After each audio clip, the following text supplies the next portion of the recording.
안녕하세요. 한국열린사이버대학교 소방방재안전학과에서 학생들을 가리키고 있는 함은구 교수입니다. 자, 오늘 사실 여러분들과 이렇게 강의실에서 만나서 대면으로 강의를 좀 드렸어야 되는데, 아시는 것처럼 여러 가지 상황 때문에 이렇게 비대면 방식으로 여러분들 찾아뵙게 됐습니다. 굉장히 반갑고요. 1시간 정도 기후변화에 따른 지속 가능한 자연재난 대응이라는 주제를 가지고 여러분들과 함께 좀 살펴보도록 하겠습니다. 자, 그러면 준비된 자료를 공유해서 여러분들하고 같이 한번 얘기를 나눌 텐데요. 음, 잠시만요. 네, 공유된 화면 잘 보이시죠? 앞서 말씀드린 대로 이제 기후 변화에 따른 지속 가능한 자연 재난 대응이라는 주제입니다. 여기서 이제 키워드는 기후 변화가 되겠죠. 그리고 또 한 가지는 이제 자연 재난이라는 어떤 두 가지의 큰 테마가 형성이 되는데요. 자, 본격적으로 한번 살펴보도록 하겠습니다. 자, 기후 변화 여러분들 잘 아시는 것처럼 굉장히 많은 부분 얘기를 들어보셨을 거예요. 기후 변화들이 어떻게 일어나는지에 대해서 굉장히 많이 아마 얘기들을 들어보셨을 텐데, 기본적으로는 여기 보시는 것처럼 기후가 변화가 됐다라는 거죠. 속된 말로 날씨가 변화가 되기 시작했다라는 거죠. 근데 이 말은 어떤 이제 사실은 이제 기준이 필요하겠죠. 그죠? 그러니까 무언가 변화됐다라는 거는 어떤 기준이 필요하고요. 여기서 기후변화에 대한 기준은 우리가 역사적으로 우리가 관측 이래로 쭉 어떤 패턴을 가지고 이루어 놓은 여러 가지 그런 기후 측면에서 뭐 대표적인 게 이제 온도가 이제 가장 큰 변수가 되겠죠. 그래서 기후 변화라는 맥락은 사실은 과거에 비해서 온도가 더 높아졌다든지 이런 식의 어떤 기준이 있고, 그 기준은 과거의 역사적인 패턴들이고, 그것들이 어, 현재에 와서 여러 가지 변화의 과정을 통해서 우리한테 다른 형태로 나타나더라라는 얘기입니다. 근데 이제 여기서 말씀드린 이제 기후 변화에 대한 부분 중에 하나는 기본적으로 이제 온도에 대한 부분이 가장 큰 부분이라고 말씀을 드릴 수가 있을 텐데요. 자, 그러면 이 온도가 어떻게 되느냐? 네, 소위 글로벌 템퍼러처라는 부분들이 이제 따뜻해졌다라는 거죠. 자, 여기 보시면 우리가 이제 기후가 변화하는 과정들을 온실가스 효과에 의해서 지구의 온난화가 이루어졌다. 이렇게 얘기를 하거든요. 온실가스 효과라는 건 아마 많이 들어보셨을 거예요. 자, 여기 제가 발표된 자료에 보시면 소위 이제 인간의 활동들이 시작이 되고 있죠. 자, 인간 활동들이 어떻게 이루어지고 있나요? 네, 그렇죠. 도시화, 그렇죠? 도시화가 되면서 토지 이용이 변경이 되게 되죠. 토지 이용 변경, 소위 말하는 랜드 유즈 플랜이 바뀌게 된다는 거죠. 그래서 이런 부분들은 급격한 산업화, 도시화 이런 부분들이 거쳐지면서 살림이 벌목이 된다든가, 그다음에 어떤 그 농업적인 측면에서 이런 농지들의 비율들이 축소가 되고 여기에 이제 새로운 산업 부분이 형성이 되는 거죠. 그러니까 쉽게 얘기하면 과거에는 농사 짓던 이러한 땅들이 이제는 공장이 들어서고 거기에 여러 가지 인간에게 서비스를 제공해주는 이런 상점들도 들어오고요. 결국은 토지 이용이 과거의 1차적인 농경사회에서 산업 중심의 패러다임으로 전환이 되고 있다라는 거죠. 근데 이렇게 이제 산업이 전환이 되는 게 물론 좋은 측면도 있지만 이제 반대로 보면 환경적인 측면에서 그죠? 화석 연료 사용이 굉장히 많아졌죠. 특히 에너지 소비들이 커지니까 거기에 맞춰서 또 여러 가지 에너지원을 우리가 개발을 할 수밖에 없죠. 그래서 발전소도 돌려야 되고요. 또 이러한 발전소에 필요한 석탄이라든가 석유라든가 여러 가지 화학적인 산물들, 이런 부분들도 더 많이, 더 많은 에너지를 생산하기 위해서 우리가 소비를 하고 있는 이런 시대에 살고 있다라는 거죠. 뿐만 아니라 뭐 여러분들 그 과거만 해도 그 자동차가 부의 상징이 될 정도로, 그렇죠? 근데 지금 어떻습니까? 사실 뭐 거의 그 국민의 마이카 시대를 열었죠. 그래서 심지어 어떤 가구에서는 가정 내 그 식구 수대로 또 차량이 있는 그런 가정들도 있을 수 있고요.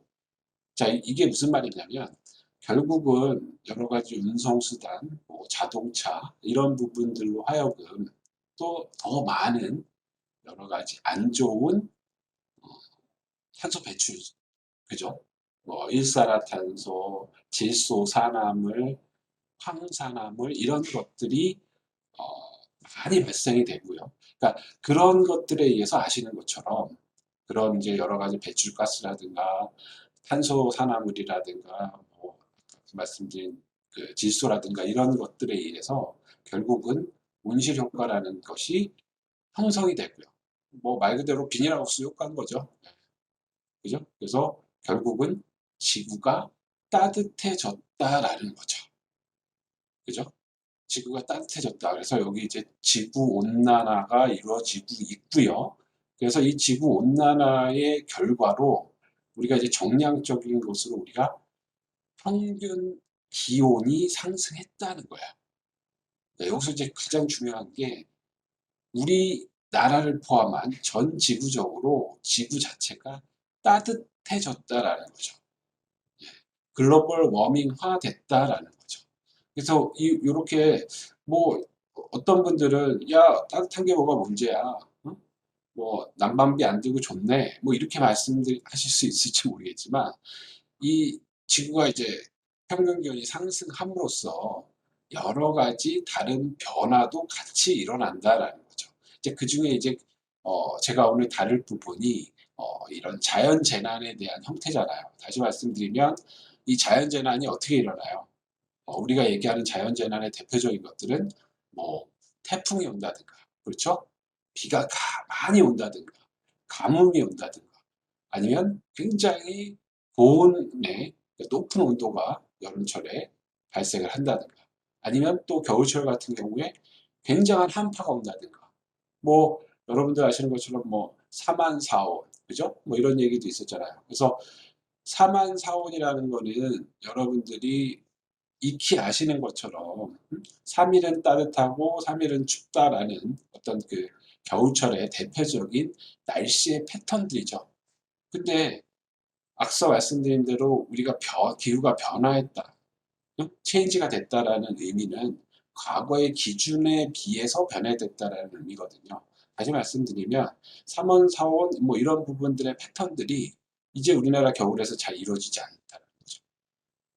3일만 추운 게 아니라 주구장창 추울 수도 있다라는 거죠. 그러니까 뭐 굉장히 한파가 오래 가고요. 그리고 이 한파의 맹위가 굉장히 또 낮게, 그러니까 엄청 춥게 이런 기후변화의 영향들을 보여주고 있다라는 거죠. 자, 그래서 뭐 좀 장황하게 말씀을 드리고 있는데 제가 드리고 싶은 말씀은 이러한 기후변화들이 과거와 달리 나타나는 현상들이 굉장히 독해졌다라는 거예요. 그래서 우리나라 이제 주로 이제 많이 살펴볼 내용들이 이제 태풍과 집중호우에 대한 부분들인데 또 살펴보면 또 가장 많은 피해를 주고 있는 어떤 재난의 형태이기도 해요. 그래서 지금 여기 보시는 것처럼 자연재난의 뭐 가뭄, 뭐 여러 가지 뭐 홍수, 뭐 산불, 뭐 이런 얘기들도 나와 있는데 여기서 이런 자연재난의 형태들이 더 큰 에너지로 과거와 다른 형태의 어떤 피해로 우리한테 나타나고 있다라는 게 어떤 기후 변화라는 키워드를 통해서 나타나는 우리 삶과 직접적으로 결부되는 그러한 요소다라고 말씀을 드릴 수가 있겠습니다. 예, 그거를 한마디로 얘기하면 화석연료 사용의 증가로 인해서 온실가스 유발 요인이 증가가 되고요. 이 온실가스가 증가됨으로써 결국은 지구온난화가 이루어지고 있다. 그래서 지구가 따뜻해져서 평균 기온이 상승함에 따라서 여러 가지 기상현상의 변화가 나타나더라라는 게 핵심적인 골자다라고 말씀드릴 수가 있겠고요. 그거를 뭐 제가 이렇게 뭐 변화했어요 라고 얘기하는 것보다 실질적인 온도에 대한 데이터를 살펴보시면 여러분들한테 실제로 와닿는 바가 있을 거라고 생각이 들고요. 네, 여기 그 오른쪽 상단에 보시면 이제 첫 번째 그래프가 20세기 기준에 지금 2000년대, 지금 20세기에서 21세기로 가는 그 기준에서 20세기를 놓고 기준값으로 바꾸고 봤을 때 지금 0.51도가량 소위 말하는 글로벌 템퍼러처가 올라가고 있어요. 그죠? 아까 온실가스 증가에 의한 지구온난화 때문에 지금 실제로 지구의 지구의 온도가 지구의 온도가 지금 보시는 것처럼 상승을 하고 있다라는 거죠. 네? 지구의 온도가 상승을 하고 있다라는 거고요. 또 지금 살펴보시면 한반도 지역의 평균 기온 온도 변화도 자 소위 말해서 글로벌 템퍼러처가 0.5도 올라가는데 특히 한반도가 위치하고 있는 우리나라 같은 경우는 약 1.5도가 증가했다는 거예요.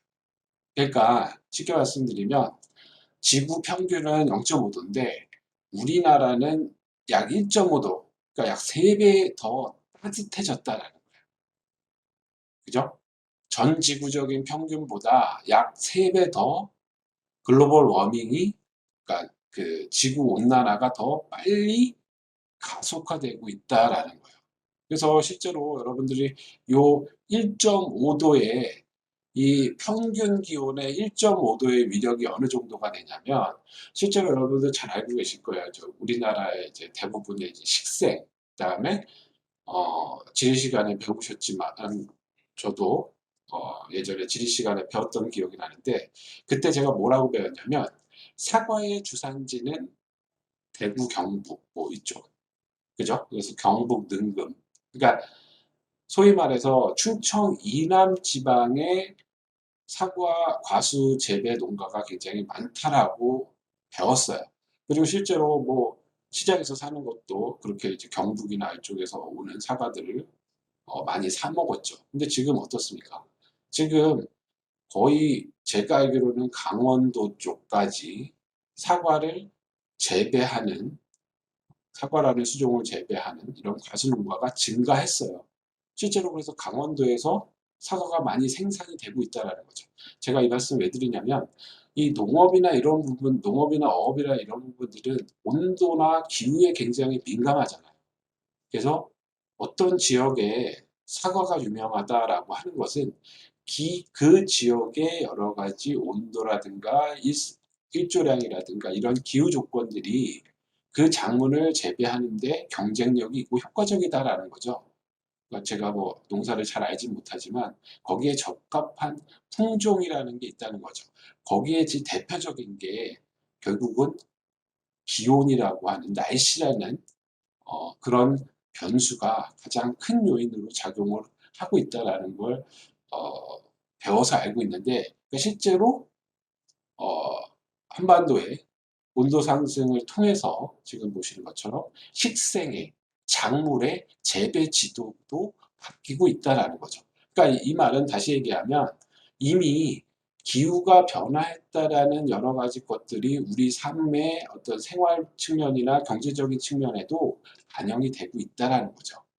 이렇게 그 그래프상의 어떤 수치로만 존재하는 게 아니라 우리 실제 생활에서도 그런 부분들이 어, 보여주고 있는 패턴이 나타나고 있는 그런 시대에 살고 있다라는 겁니다.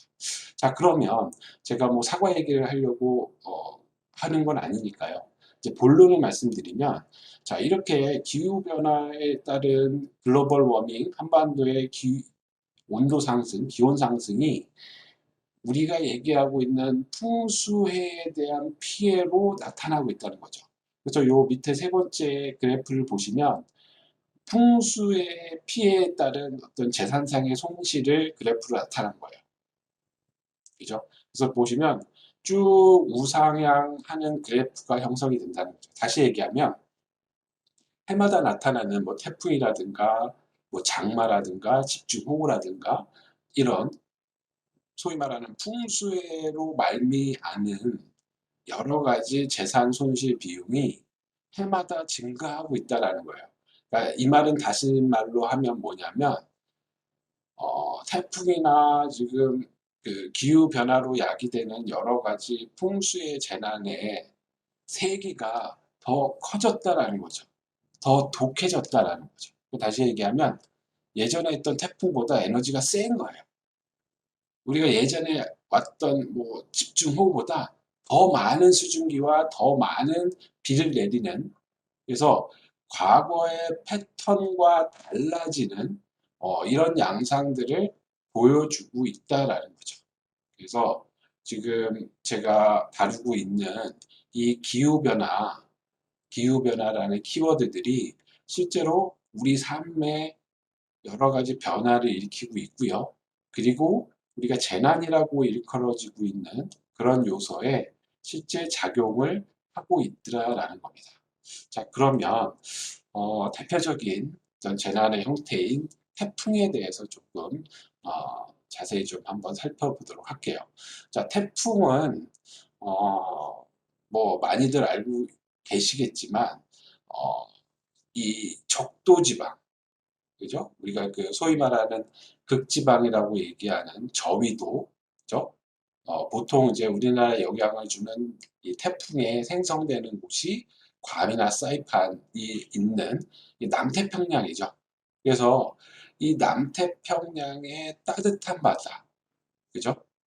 이 남태평양 저위도 지방에 있는 따뜻한 바다에서 소위 말해서 이제 태풍이 생성이 되게 됩니다. 그래서 이 태풍은 남태평양에 잉여된, 여기 보시면 그 슬라이드 나오죠. 적도에 집중된 태양 복사 에너지를 극지방으로 이동시켜서 에너지 불균형을 완화시켜주는, 그러니까 사실 이제 태풍에 대한 순기능인데요. 아시는 것처럼 앞서 말씀드린 대로 우리는 태양이라는 어떤 그 에너지원으로부터 사실은 에너지를 공급받고 있죠. 그래서 전 지구적 입장에서 살펴보면 그 소위 말하는 저위도, 그러니까 적도 지방에 태양 복사 에너지가 굉장히 세게 수요를 받고 있는 거예요. 그리고 우리나라가 위치하고 있는 적도를 기준으로 봤을 때 고위도 지방, 그죠? 극지방 쪽으로 가면 갈수록 이 태양의 복사 에너지가 적게 어, 수요를 받고 있는 그런 지대죠. 그러니까 지구라는 어떤 그 전체적인 입장에서 봤을 때 적도 지방은, 그죠? 저희도 지방은 에너지가 남고요. 고위도 지방은 사실은 에너지가 적도보다는 부족한 거예요. 자, 근데 제가 이 말씀을 왜 드리냐면 여러분들 제가 예를 들면서 한 가지만 좀 기억을 해두시면 좋을 것 같아요. 에너지는요, 에너지는 높은 곳에서 낮은 곳으로 이동합니다. 자, 우리가 이걸 이제 과학에서 그 보통 이제 우리가 그런 얘기를 하잖아요. 진리라는 얘기, 그죠? 진리는 그러니까 뭐 교회 다니시는 분은 하나님의 말씀이 진리고 또 뭐 절에 다니시는 분은 경전이나 부처님의 말씀이 진리라고 얘기를 하실 수 있지만 제가 제 입장에서 어떤 그 공학을 하는 사람 입장에서 보면 진리는 변하지 않는 사실이에요. 변하지 않는 사실. 자, 변하지 않는 사실, 그러니까 우리 지구 안에서 일어나는 이 삼라만상이 나타나는 이런 현상들을 감히 이제 진리라는 것으로 과학에서 얘기를 한다라고 했을 때, 그 여러 가지 진리 중에 하나가, 즉, 방금 말씀드린 에너지는요, 높은 데서 낮은 곳으로 이동한다라는 거야. 이동하려는 성질이 있어요. 언제까지? 그러니까 에너지는 높은 곳에서 낮은 곳으로 전해져요. 끊임없이. 언제까지? 에너지가 같아질 때까지. 소위 말해서 에너지가 다이다이 될 때까지, 에너지가 평형이 될 때까지. 자, 여기서 말씀드리는 에너지는 뭐 여러 가지가 있겠지만 여기서 우리가 이제 기온에서 온도를 얘기하기 때문에 열이라고 봤을 때 높은 열에서 낮은 열 쪽으로, 그죠? 온도가 낮은 쪽으로 이동한다라는 거죠. 아까 말씀드린 대로 언제까지 이동하냐? 얘가 같아질 때까지, 온도가 같아질 때까지 이동한다라는 거예요. 여러분들, 겨울철에 뭐, 이, 만약에 그 방 한가운데서 난로를 피운다라고 하면, 난로를 왜 피우시는 거예요? 추우니까 이제 열을 높여주려고 피우시는 거죠. 자, 그러면, 자, 방 가운데 있는 난로가 여러분들이 이제 불을 뭐 장작을 지피고 뭐 석유를 지피고 아니면 뭐 전기로 통해서 열을 내면 그 열이 결국은 방 한가운데서 방 끝에 있는 끝쪽으로 어떻게 돼요? 네, 이동하는 거죠. 그죠? 그렇잖아요. 내가 여기다 난로를 피면 시간이 지나면 방 전체가 훈훈해지잖아요. 그거는 난로에 있던 발생한 열이 여러분들 방 안으로 고르게 에너지가 퍼진 거예요. 방이 따뜻해졌다라는 거는 그 난로의 에너지가 이동을 해서 여러분들이 있는 곳까지 공기를 따뜻하게 데펴줬다라는 거죠. 예, 그 현상 이제 설명하면 이제 여러분들 뭐 대류 현상이다 뭐 이런 얘기를 하잖아요. 그러니까 이렇게 뭐 대류 현상, 그리고 고체에서 일어나는 전도 현상, 그리고 액체에서 일어나는 마찬가지로 대류현상. 그래서 액체랑 기체는 대류현상이라는 것을 통해서 에너지, 다시 말하면 열을 이동을 시키고요. 고체는 전도현상에 의해서 진동으로 에너지를 이동을 시킵니다. 그리고 제가 지금 맨 처음에 말씀드린 태양과 지구 사이에는 액체도 없고 기체도 없고 고체도 없죠. 근데 에너지는 태양에서 오고 있잖아요. 만약에 태양이 소멸한다 그러면 아마 지구는 뭐 인간 입장에서 보면 멸망하겠죠.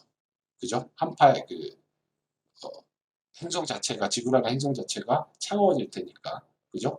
근데 태양으로부터 에너지를 우리는 전달받고 있는데 그게 어떻게 뭐 에너지를 전달받고 있어요? 예, 여러분들이 무심코 무시로 사용하는 게 복사 에너지라는 형태로 에너지를 받고 있다라는 거죠.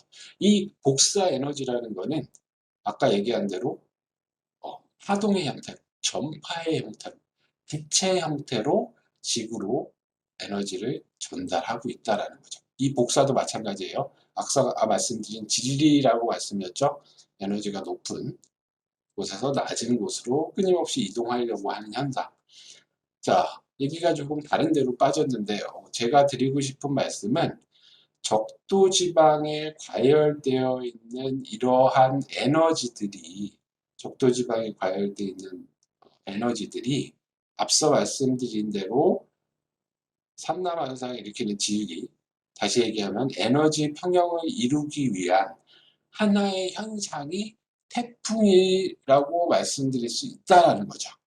그러니까 태풍의 순기능적인 입장에서 놓고 봤을 때 태풍을 지구적인 입장에서 보면 저희도 지방에 남는 에너지를 상대적으로 춥고 차가운 극지방으로 이동시켜주는 아주 고마운 현상 중에 하나다라는 거죠. 자, 근데 이제 문제는 뭐냐면 과거의 조선시대에도 우리나라에 태풍이 왔고요. 그죠? 그 전에도 선사시대 때도 태풍이 왔을 거예요. 그죠? 근데 여태까지 이제 우리나라는 여기 보시는 것처럼 보통 7월에서 9월까지 이제 태풍이 영향을 주게 된다라는 거죠. 그죠? 그래서 일반적으로 발생 초기에는 서북 서진하다가 점차 북상해서 편서풍이라는, 그죠? 편서풍을 타고 북동진하는 이러한 이동 경로에 대한 패턴을 보여주고 있다는 거죠. 근데 지금 말씀드린 것처럼 7월에서 8월 뭐 보통 발생 주기가 그 정도인데 이게 예컨대 뭐 9월을 지나 10월에도 태풍이 우리나라까지 지나간다든가, 그죠? 어, 오히려 막 그 7월에는 태풍이 또 전혀 우리나라를 올라오지 못한다든가, 뭐 이러한, 그러니까 과거의 패턴과 상이한 그런 현상들이 기후변화라는 것을 통해서 나타나고 있다라는 것이 이제 문제다라는 거죠. 그리고 이제 또 가장 큰 문제는 뭐냐면, 우리가 이 에너지에 대한 수율이 변화하고 있다라는 거예요. 네? 그래서 과거에 온 태풍보다 더 센 놈이 오는 거죠. 과거에 온 태풍보다 더 많은 비를 내리고 있다라는 거죠. 그래서 크게 에너지적인 측면에서 보면 과거에 비해서 이 기후변화라는, 그죠?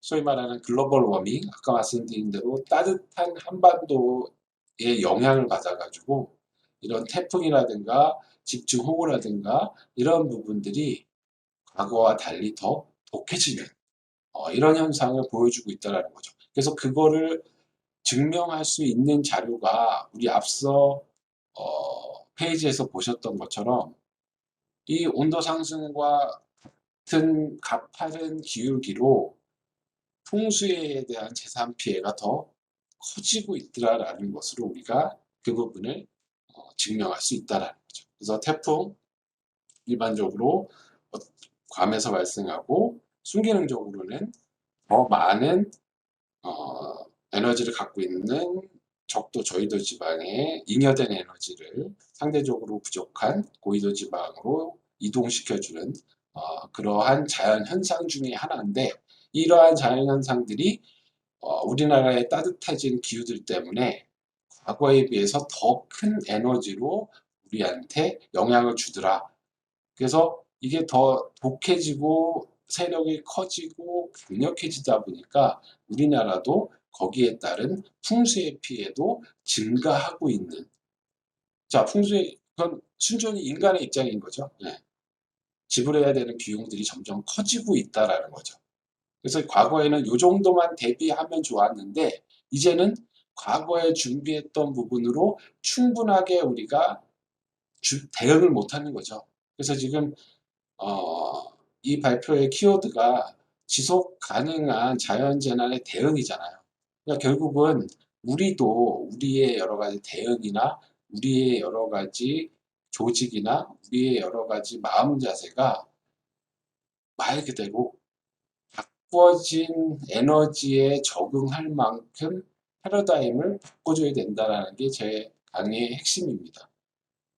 내가 이 정도만 하면 예전에는 잘 이렇게 피해를 최소화하면서 태풍이나 여러 가지 풍수해를 견뎠는데 지금은 과거 수준을 가지고 충분하지 않다라는 게 문제라는 거죠.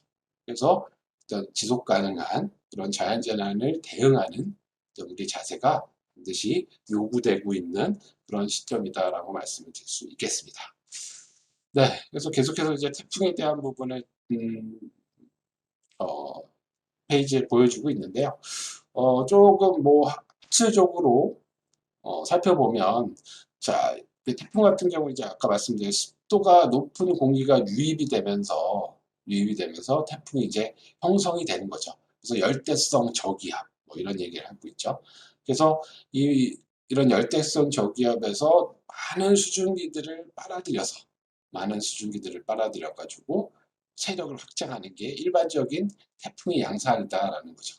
자, 그래서 보통 수온이 27도 이상 해면에서 태풍이 발생하고 중심 부분에 강한 비바람이 있는데, 아이러니하게도 태풍의 눈이라고 하는 곳에서는 최중심이죠. 한가운데죠. 여기는 오히려 고요하다는 거죠. 그래서 여기는 실제로 상승 기류가 있는 게 아니라 하강하는 거기 때문에 태풍의 눈은 태풍의 눈은 오히려 더 고요한 이런 형태의 양상을 보여주고 있다라는 거죠. 태풍의 눈 아마 들어보셨을 거고요. 자, 근데 이 지금 보시는 것 중에 이제 하나가 수온이 27도 이상의 해면에서 태풍이 많이 발생을 된다라고 하는데, 그러니까 다시 얘기하면 태풍이 아까 적도지방에서 만들어져서 이제 우리나라까지 올라오는 과정에서 보통 이제 일본이나 대만이나 이런 그러니까 내륙에 상륙한다 그랬죠. 뭐 하이난이나 뭐 그래서 그러니까 땅을 만나면 이 태풍은 세력이 많이 줄어들게 되죠. 쇠퇴하게 되죠. 그죠? 그래서 바다를 지나올 때보다 당연히 습기를 많이 공급받을 수 없는 이런 내륙이나 땅에 어, 그 상륙을 하게 되면 태풍의 세력이 잃는 것이, 그러니까 다시 얘기하면 태풍이 갖고 있는 에너지가 줄어드는 것이 일반적인 어, 상례인 거죠. 그죠? 네. 자, 그 말씀을 좀 기억하시면서 요 슬라이드를 좀 보시면 도움이 되실 것 같아요. 지금 보시는 게 2003년 9월 12일에서 13일 영향을 줬던, 아마 대부분 기억을 하실 거예요. 태풍 매미라는 그 놈의 어떤 히스토리인데요. 이 태풍 매미는 풍속이 초속 평균이 54m/s, 기상청 관측 이래 뭐 하여튼 뭐 거의 4배 가까운 그러한 풍속을 갖고 있습니다. 자, 요 대목에서 한 가지 좀 부연해서 설명드릴 것 중에 하나가, 보통 이제 태풍을 분류를 하는데요. 이거는 학술적인 분류는 아니에요. 공식적인 분류는 아닌데, 예컨대 이런 게 있어요. 어떤 태풍은 강수량은 적어도, 그러니까 비는 많이 안 내리는데 바람이 센 애들이 있어요. 그러니까 이런 것들을 우리가 소위 말해서 강풍형 태풍, 그래서 뭐 태풍 볼라벤, 뭐 이런 애들, 이런 태풍들이 어, 호우형보다는, 그러니까 비를 많이 내리는 집중호우보다는 바람이 센 거고요. 센 태풍 유형에 속하고요. 그리고 또 어떤 태풍들은 바람은 그닥 세지 않은데 굉장히 많은 강수량을 기록하는, 굉장히 집중호우를 내리는, 한마디로 물폭탄을 떨구는 그런 태풍의 유형이 있다는 거죠. 그래서 보통 그냥 일반적으로 학술적인 용어는 아니고요. 호우형 태풍, 강풍형 태풍, 이렇게 좀 성격을 나누어 볼 수 있는데요. 이 태풍 매미는 특이하게도 바람도 굉장히 세고요. 53m/s가 되고요. 그리고 굉장히 많은 비를 뿌렸던, 집중호우도 굉장히 많이 내린 그런 태풍이었다라는 거죠. 그래서 호우형과 소위 말하는 강풍형의 특징을 모두 갖고 있었던 그런 초대형 태풍 중에 하나였고요. 뭐 피해를 한번 보시면 전국적으로 4조 7,800억 원의 재산 피해, 엄청나죠. 4조라면 태풍 한 방으로. 그리고 사망이 103명, 이재명이 6만 1천여 명 발생했어요. 침수가 되거나 뭐 가옥이 뭐 파괴되거나 이런 형태로 유실이 되거나. 그래서 굉장히 많은 피해를 발생을 했는데, 자 그러면 이렇게 한반도에 굉장히 큰 영향을 준 이 태풍 매미는 왜 이렇게 세력이 커졌을까요? 크게 됐을까요? 자, 원인을 보면 여기 보시는 것처럼 태풍 매미가 내습했을 때 이 9월 10일임에도 불구하고 남해안의 수온이 약 28도가량이었다. 28도가량 높아져서 태풍이 북상하면서, 아까 말씀드렸죠.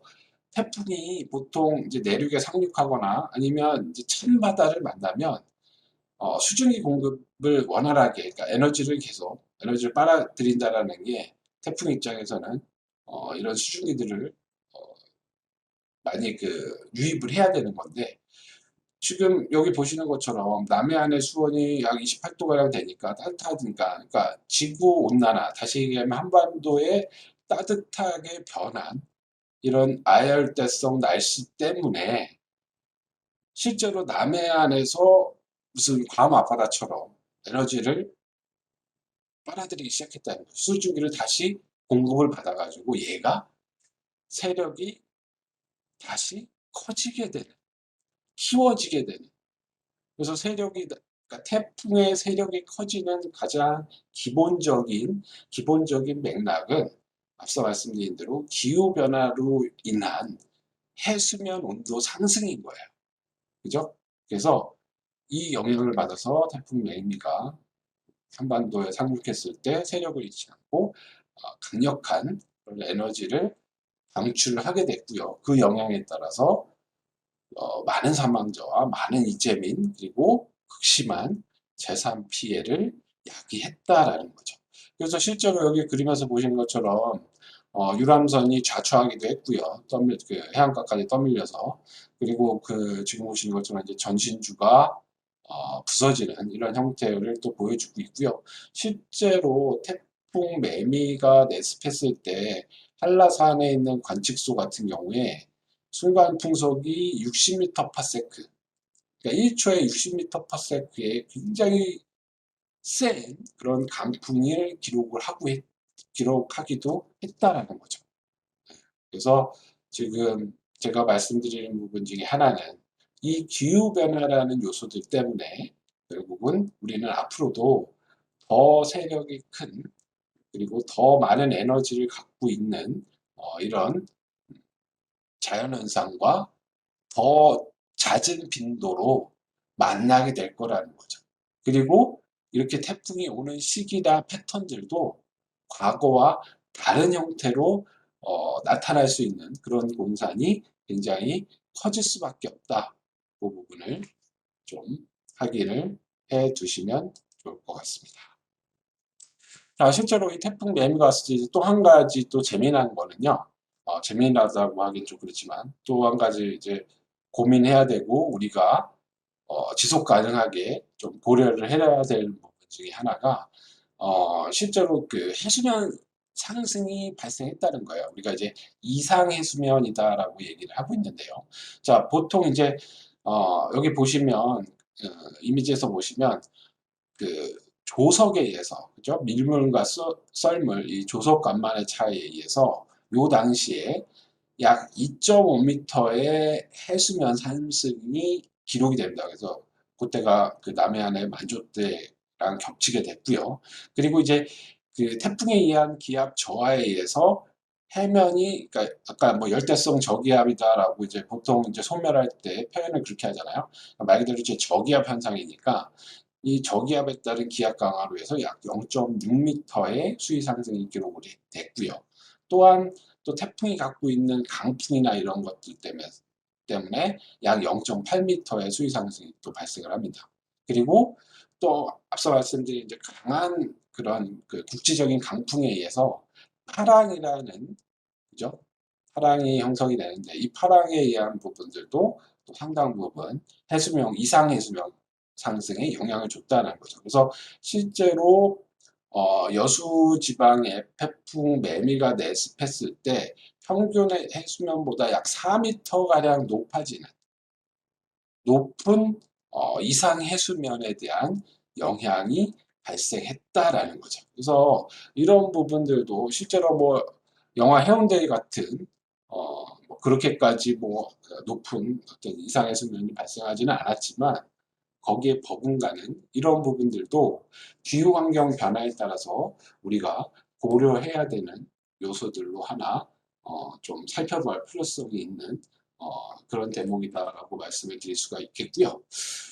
지금 보시는 것들은 이제 실제로 그러면 이 태풍에 대한 부분들을 우리가 어떻게 정량화할 것인가에 대한 얘기예요. 그래서 이제 태풍에 대한 크기라든가 그 크기에 따른 어떤 우리한테 영향을 주는 피해 요소들을 조금 정리를 해본 내용인데요.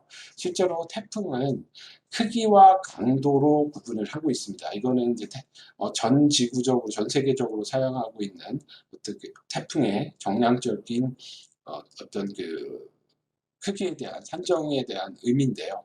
자, 먼저 그 태풍의 크기는 소형, 중형, 대형, 초대형이라고 구분을 하고요. 그러니까 소형은 이 풍속에 대한 부분이에요. 그래서 풍속이 15m/s, 초속 15m 이상에 대한 반경을 가지고 소형, 중형, 대형, 초대형으로 구분한다는 거죠. 그래서 15m/s가 기수 이상인 반경이 30km 미만이면 소형, 그리고 30km에서, 그러니까 반경이에요.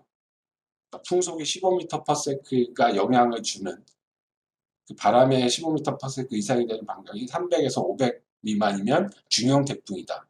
그리고 500에서 800 미만이면 대형 태풍, 그리고 800km가 이상이 되는 그러한 반경을 가진 태풍이라고 하면 이런 태풍을 우리가 초대형 태풍이다라고 얘기를 하고 있고요. 또 한 가지는 또 태풍의 강도를 가지고 또 구분을 하는데요. 태풍의 강도는 약중대 매우 강 이렇게 표시를 하는데 요것은 태풍의 최대 풍속을 얘기를 하고 있어요. 그래서 17m/s 이상에서 25m/s 미만은 약, 25m/s에서 33m/s 미만은 중, 대는 33에서 44, 그리고 44m/s 이상인 그런 풍속을 최대 풍속을 유지하고 있다 그러면 매우 강한 거죠. 그러니까 이 매미를 보면 그 태풍의 크기도 초대형이었고요. 그리고 태풍의 강도도 매우 강한, 아까 뭐 57m/s 말씀드렸죠. 그리고 한라산 같은 경우에 60m/s 가까이 됐다라고 말씀을 드렸으니까 초대형의 매우 강한 태풍이라고 규정할 수 있다는 거죠. 그래서 그런 것들로 어떤 태풍을 정량적으로 사이징하는 그런 방법이고요. 오른쪽에 보시는 것들은 오른쪽에 있는 것들은 아까 실제로 영향을 어떻게 주는가에 대한 얘기들을 보여주고 있다는 거죠. 네. 다음 슬라이드 보시면 이 앞서 말씀드린 대형, 중대형 뭐 이런 얘기들을 쭉 하면서 우리가 여러 가지 그 기상특보들을 마련을 할 수가 있는데요. 지금 보시는 것처럼 사실 이제 태풍 같은 경우는 실제로는 예보와 경보가 가능한 그런 형태의 자연현상이라고 할 수 있겠죠. 그래서 태풍에 관한 것들은 이제 그 주의보와 경보, 이런 식으로 구분을 하고 있고요. 태풍주의보는 태풍으로 인해서 강풍, 풍랑, 호우, 해일 등 이런 부분들이 도달할 것으로 예상이 될 때, 이때 이제 주의보라는 것을 우리가 발령을 할 수가 있겠고요. 태풍 경보는 태풍으로 인해서 다음 하나의 조건에 해당되는 것. 풍속 20m/s 또는 순간이 26m 이상이 예상될 때, 총 강우량이 200mm 이상이 예상이 될 때, 뭐 이런 것들을 따라서 태풍에 대한 경보와 주의보를 알을 수 있고요. 또 이제 강풍에 대한 부분들도 우리가 주의보와 경보 형태로 구분을 할 수가 있는데요. 이것도 마찬가지로 예컨대 육상에서 풍속이 14m/s 또는 순간 풍속이 20m/s 이상이 예상될 때, 산지에서는 또 17하고 25로 조금 상향이 되는 기준인데요. 자, 요렇게 강풍이 예상될 때 주의보를 내릴 수 있고요. 또 마찬가지로 경보는 풍속이 21m 이상, 순간 풍속이 26m 이상 예상이 될 때, 산지는 24 혹은 순간이 30m/s 이상이 될 때 지금 말씀드린 강풍에 대한 기상특보를 우리가 발령할 수 있다라는 거죠. 자, 지금 보시는 것처럼 자, 또 호우에 따른 우리가 기상 현상들을 보여드릴 수가 있는데요. 자, 호우에 따른 기상특보 같은 경우는 마찬가지로 주의보와 경보 형태로 제공을 받을 수가 있습니다. 주의보와 경보 형태로 제공을 받을 수가 있는데요. 자, 주의보는요, 6시간, 호우 같은 경우에 6시간 강우량이 70mm 이상 예상되거나 12시간 강우량이 110mm 이상 예상될 때 호우주의보를 내릴 수 있고요. 자, 경보는 실질적으로 6시간 강우량이 110mm 이상 예상되거나 12시간이 마찬가지로 예상이 될 때 마찬가지로 경보를 또 내릴 수가 있습니다. 그래서 호우 경보에 따라서 여러 가지 영향을 주는 부분들을 우리가 여기 테이블을 통해서 살펴보실 수가 있겠고요. 자, 그러면 이러한 집중호우들은 그럼 실질적으로 어떻게 발생이 되는지, 집중호우에 대한 발생 정도를 살펴보시면 실제로 이 집중호우 같은 경우는 앞서 말씀드린 태풍이라든가 뭐 이런 부분들보다 사실은 예견하기가 굉장히 어려운 이런 자연재난 형태다라고 말씀드릴 수가 있겠죠. 그래서 집중호우 같은 경우에 뭐 소위 말하는 국지성이다라고 해가지고 지금 뭐 말 그대로 국지성 집중호우, 게릴라성 집중호우, 그래서 이런 부분들은 어떤 지역적인 이런 조건들에 따라서 상이하게 발생되고 말 그대로 게릴라성, 그렇죠? 짧게 집중호우 내리기도 하고 갑자기 뭐 여기는 굉장히 해가 쨍쨍한데 불과 한 10km 가까이는 또 엄청난 폭우가 내리는, 그래서 호우의 현상이라든가 시기라든가 어떤 집중량이라든가 이런 것들을 예측하기가 굉장히 어렵다라는 거죠. 근데 이런 부분들도 자주 발생하는 것들이 결국은 전반적으로 기후 변화에 따른 영향들로 하여금 발생하는 개연성이 굉장히 높다라는 겁니다. 그런 부분들도 같이 좀 살펴볼 필요성이 있다라고 말씀을 드릴 수가 있겠고요. 자, 요 화면이 굉장히 재미난 화면 중에 하나인데요. 100년 만에 폭우에 대한 진실 부분이 있습니다. 그러니까 이게 무슨 말이냐면, 자, 우리가 이제 호우에 대한 얘기를 할 때, 이런 말씀을 드릴 수가 있어요. 사실은 우리가 태풍이라든가 그리고 이제 뭐 집중호우라든가 이런 것들은 어느 정도는 예경보가 가능한 그러한 자연재난 현상이다라고 말씀을 드릴 수 있다라는 거를 계속 강조를 했죠. 근데 이제 거기에 맞춰서 도시라든가 시스템들은 거기에 맞는 그런 시스템들을 도입하고 대비하는, 그러니까 말씀드린 대로 지속 가능한 대응을 하고 있는 이런 측면이 강하다라는 거죠. 그래서 이런 부분들을 얘기하려고 할 때 나타나고 말씀드려야 하는 부분이 확률 강우량이에요. 확률 강우량. 자, 우리나라는 10년 빈도 강우량이라는 확률 강우량을 사용하고 있는데, 이 10년 빈도 강우량의 확률 강우량의 기준이 뭐냐면 시간당 75mm를 10년 빈도 강우량이라고 얘기해요.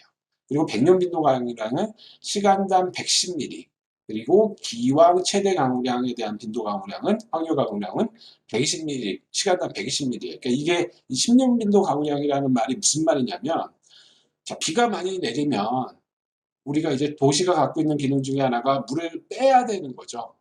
그죠?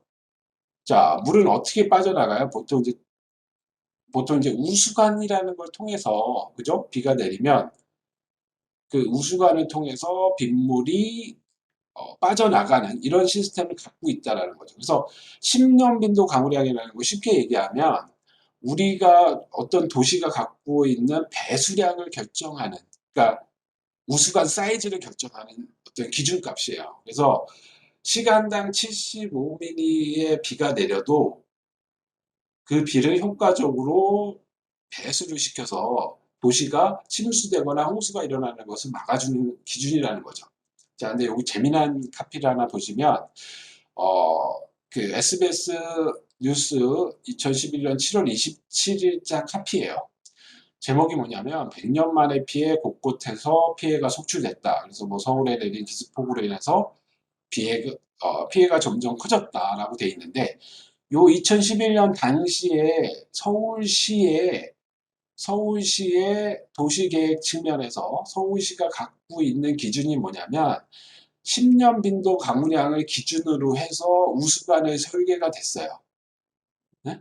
다시 말하면 서울시가 시간당 75mm 미만으로 온다라고 하면 침수되거나 뭐 홍수가 나면 안 된다라는 의미예요. 그러니까 다시 얘기하면 이 도시의 어떤 설계되는 기준은 75mm였던 거죠.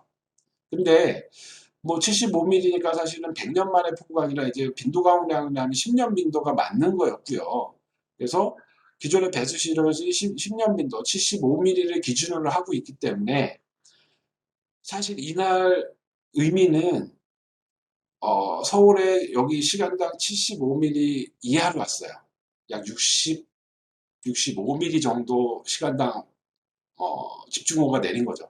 65mm 굉장히 많이 온 거긴 해요. 근데 맥락상, 법상, 제도상 살펴보면 만약에 75mm, 시간당 75mm가 안 왔고 75mm의 아래인 한 65mm 정도가 왔는데 광화문이 침수가 되고 강남역이 침수가 됐다라고 하면 이거는 배수 시설이 10년 민도라고 설계가 됐는데 제대로 안 됐다라는 거죠. 그러니까 다시 얘기하면 사실은 뭐 요 상황 자체로만 보면 사실 기준보다 우리가 설계를 갖고 있는 10년 민도 과물량 통계 기준으로 갖고 있는 배수 시설에 대한 75mm 기준을 하회하는 거기 때문에 사실은 이거 인재라고 얘기할 수 있어요. 그죠? 관리가 잘 안 된 거죠. 그래서 왜 여러분들 잘 아시잖아요. 장마철이 우기가 오기 전에 우리가 갖고 있는 이런 우수광고에 대한 성능을 100% 유지하기 위해서 이렇게 청소도 많이 하죠. 막 쓰레기도 긁어내고 그래서 100%의 어떤 설계의 어떤 기준을 충족시키기 위한 이런 노력들을 한다라는 거죠.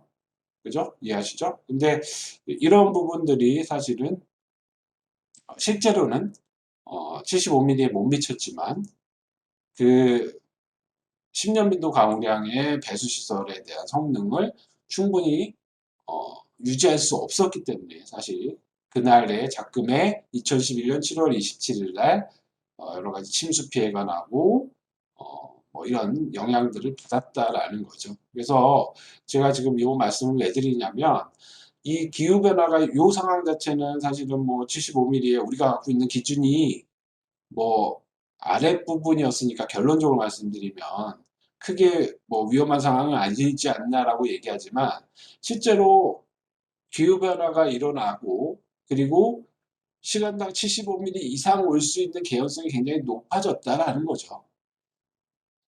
무슨 말씀인지 이해하시죠? 그러니까 더 많은 에너지를 갖고 더 많은 수증기를 머금은 이런 집중호우라든가 태풍이 올 수가 있는데 이러면 우리가 75mm 기준인 것으로도 못 막았는데 그럼 앞으로는 최소한 100시간당 110mm 이상 오게 될 수도 있다라는 거죠.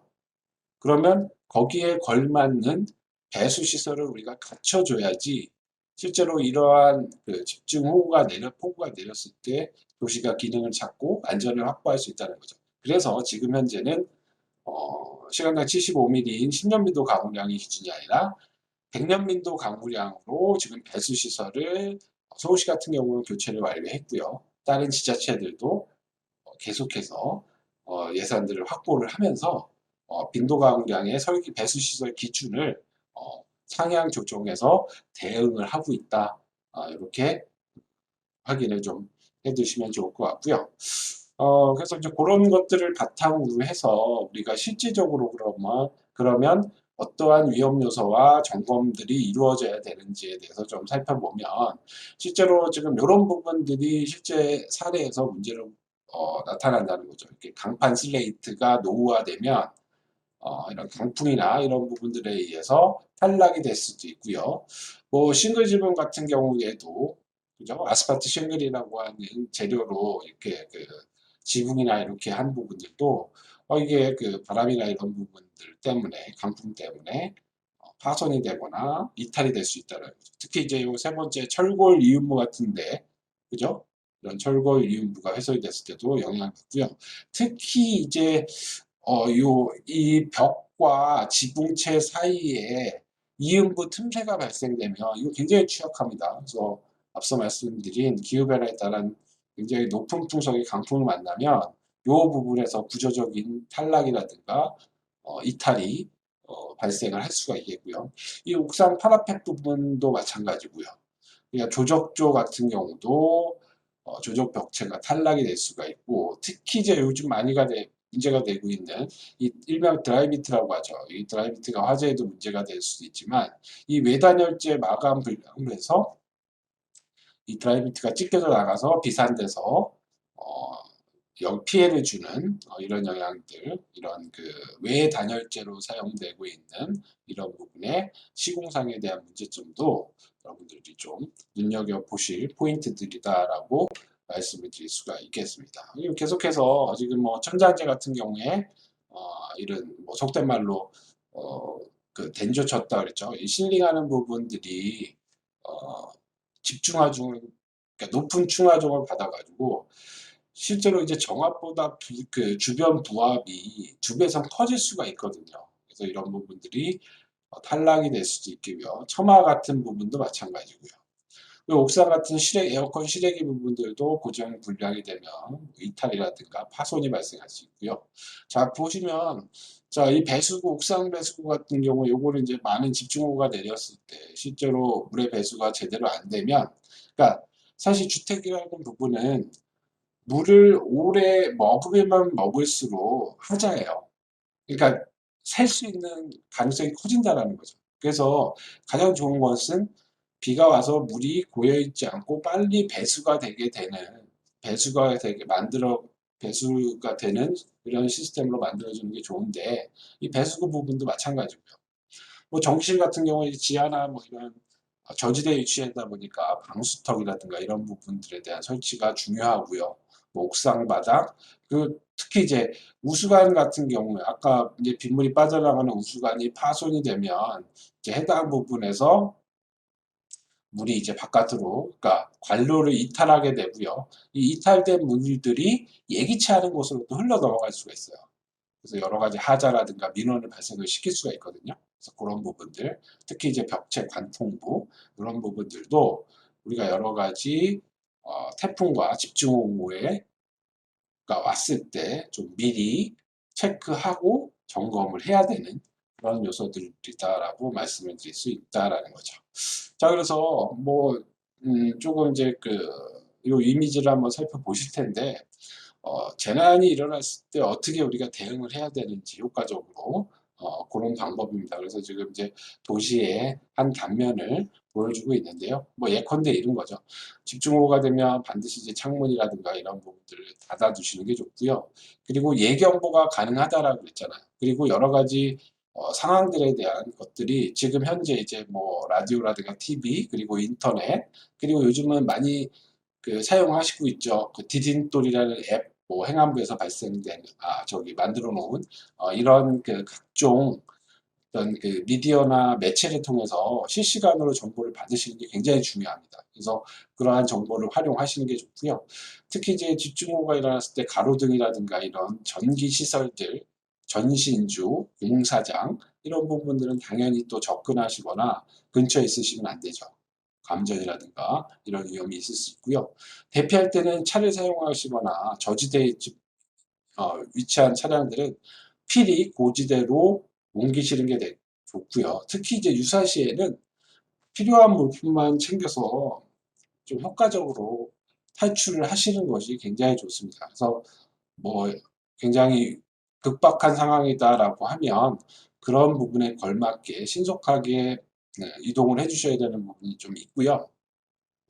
특히 이제 우리 뭐 양평 지역이나 이런 지역들에서 뭐 아무래도 이제 도시보다는 산악 형태라든가 농촌 형태에 있는 지역들은 특히 이제 산사태에 대한 주의가 굉장히 중요해요.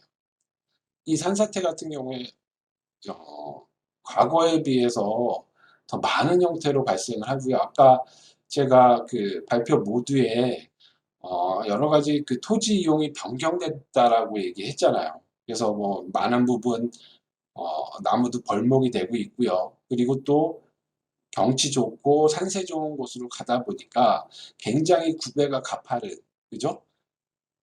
그런 곳에 또 실제로 집을 짓고 우리가 생활을 하는 공간이 많이 확대가 됐습니다. 그래서 과거에 우리가 이제 취락이 형성이 되고 마을이 형성되면 이제 그런 여러 가지 자연 재해라든가 이런 부분들이 사실은 유구한 역사 속에서 어떤 안전한 공간을 통해서 이제 마을이라든가 어떤 그런 주거 형태가 결정이 되는데, 요즘은 굉장히 앞서 말씀드린 대로 좀 더 자연과 가까워지려고 하는 경향들 때문에 더 깊숙이, 더 경치 좋은 곳, 더 계곡 좋은 곳 이런 곳으로 가다 보면 이런 좀 극단적인 자연현상과 맞닥뜨려 가지고 피해를 또 굉장히 크게 보실 수가 있어요. 그래서 산사태 앞서 말씀드린, 그래서 내가 사는 지역이 산사태 우려 지역이다라고 했을 때는 여러 가지 집중호우라든가 이런 부분들이 발생을 했을 때 거기에 적합한 대응을 하셔야 돼요. 그래서 실제로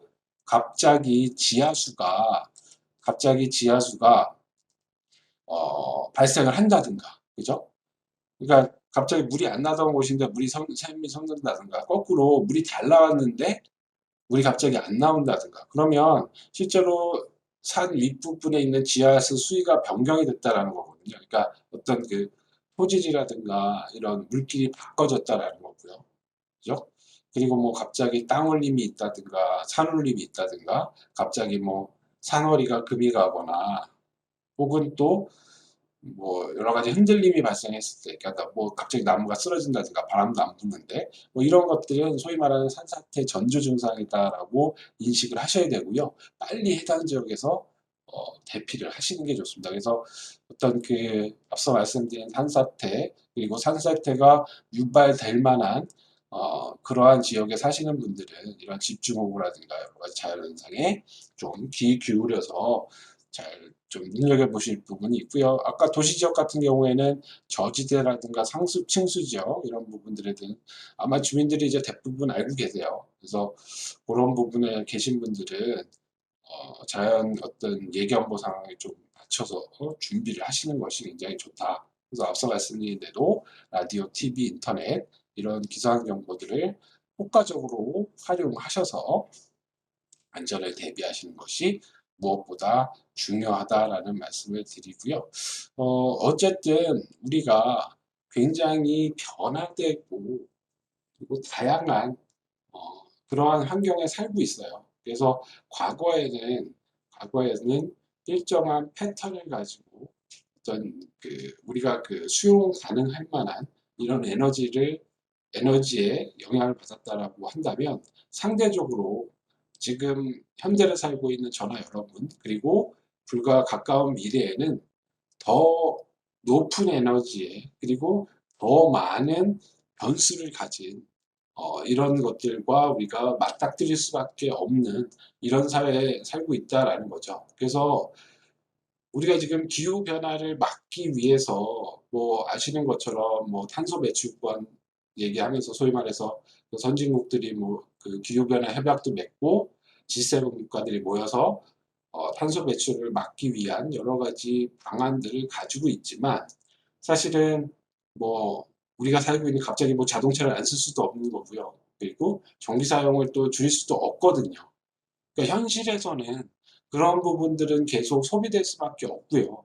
이런 소비된 것들은 우리가 보면 어떻게 하면 계속돼서 에너지를 더 많이 만들 수밖에 없고 생산을 해낼 수밖에 없다는 거죠. 그럼 필연적으로 더 많은 오염원, 그러니까 지구 입장에서 보면 그런 것들이 발생할 수밖에 없고요. 거기에 따라서 결국은 지구는 더 따뜻해질 거고, 이 따뜻해진 여러 가지 것들이, 그러니까 지구 온도가 1도 변함에 따라서 그냥 쉽게 그냥 뭐 1도 별거 아닌 거 아니야? 그게 아니라는 거죠.